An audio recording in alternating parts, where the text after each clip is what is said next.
Wala nang dahilan upang ako yung lapitan sapagkat sapat na ang kahihiyan na ibinigay ko sa iyo at sa ating Ada. Hindi ako nandito bilang harang.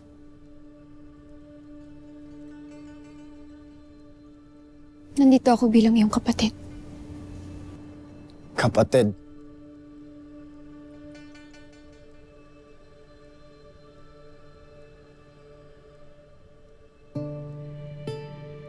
Kapatid na hindi na maaaring pagkatiwalaan. At ngayon, tiyak na iniisip ng lahat na ako'y isang mahinang nilalang, kaya hindi ako sinama sa paghahanap kay Gargan. Mas mabuti pang ako na lamang ang naglaho. Adamos, hindi sukat ng iyong kakayahan ng isang pagkakamali. Maaaring ang brilyante nga ay maaagaw, ngunit ang iyong dangal, ikaw lang ang makakapagbigay at makakabawi nun. Dangal. Anong dangal ng isang sangre ang hindi na ipagtanggol ang isa sa mga pinakamahalagang hiyas ng Encantadia Armea? Hindi ako papayag.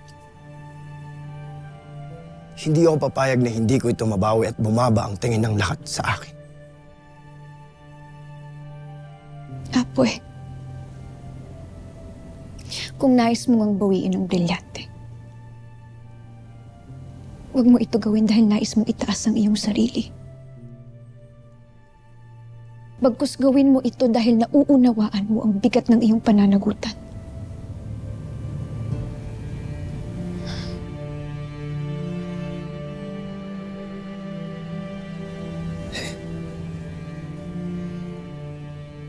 Kahanga-hanga. Humahanga ako sa taglay mong lalim at karunungan, Armea. Aking apoy.